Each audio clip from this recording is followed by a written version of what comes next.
By the time you see this, I'll be dead. I'll make this as simple as I can. What's wrong with death, sir? What are we so mortally afraid of?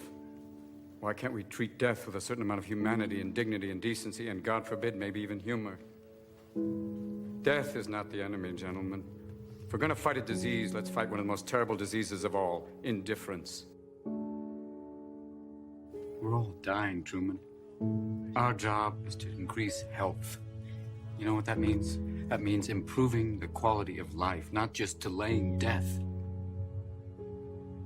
Now, you asked me if I've been practicing medicine.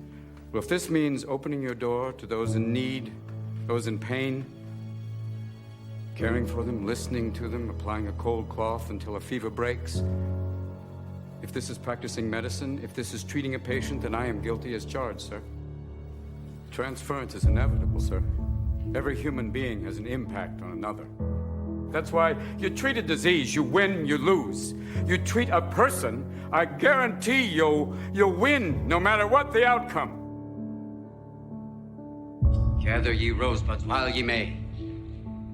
The Latin term for that sentiment is carpe diem. Now, who knows what that means? Seize the day. Gather ye rosebuds while ye may. Why does the writer use these lines? Because we are food for worms, lads. Because believe it or not, each and every one of us in this room is one day going to stop breathing, turn cold, and die. The world is their oyster. They believe they're destined for great things, just like many of you. Their eyes are full of hope, just like you.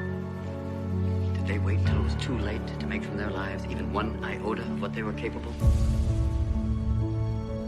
And I know you hate your job and you don't have many friends. And I know sometimes you feel a little uncoordinated and you don't feel as wonderful as everybody else. And feeling as alone and separate as you feel you are. And I think you're the greatest thing since sliced rice. The universe at its essence, every element has its place in it. You can't change that. They're secure, no matter what. You see what I mean? You got to be crazy. It's too late to be sane. Too late. You got to go full tilt, Bozo. Because you're only given a little spark of madness. If you lose that, nothing. How kind is it to give life, only to take it away again? What's true in our minds is true. Whether some people know it or not. Just keep going. Find that thing you love, because it's tough work. But I think if you can find that thing that really gives you joy, that'll be it. You do come close. To losing it? Oh, yeah. Pushed it right to the edge. So I had to come out now. Tell you, I'm giving up. Just not the way you think. Sometimes when you win, you lose. No matter what anybody tells you, words and ideas can change the world. And the human race is filled with passion. Medicine, law, business, engineering, these are noble pursuits and necessary to sustain life. But poetry, beauty, romance, love, these are what we stay alive for. That you are here. That life exists and identity. That the powerful play goes on and you may contribute a verse. If I asked you about art, you'd probably give me the skinny on every art. Michelangelo. You know a lot about him. Life's work, political aspirations, him and the Pope, sexual orientation, the whole works, right? I bet you can't tell me what it smells like in the Sistine Chapel. You've never actually stood there and looked up at that beautiful ceiling. Seen that. If I ask you about women, you'd probably give me a syllabus of your personal favorites. You may have even been laid a few times. But you can't tell me what it feels like to wake up next to a woman and feel truly happy. I ask you about war, you'd probably throw Shakespeare at me, right? Once more into the breach, dear friends. But you've never been near one. You've never held your best friend's head in your lap and watch him gasp his last breath looking to you for help. I ask you about love.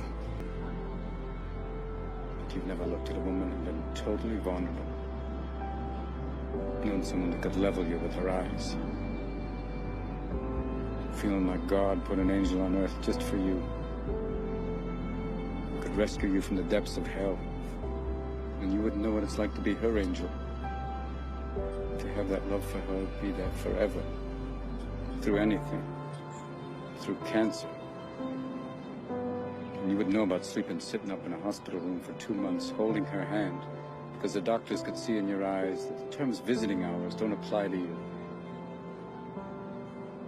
You don't know about real loss, because that only occurs when you love something more than you love yourself. I doubt you've ever dared to love anybody that much. You know, as we come to the end of this phase of our life, we find ourselves trying to remember the good times and trying to forget the bad times. We find ourselves thinking about the future.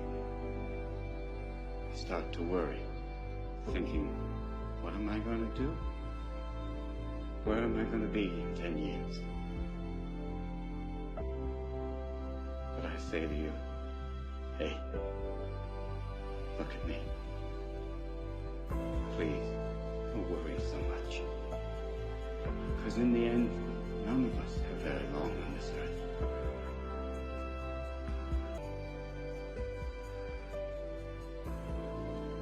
And if you're ever distressed, cast your eyes to the summer sky. When the stars are strung across the velvety night.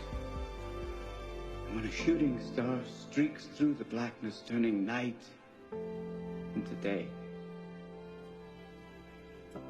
Make a wish. Think of me.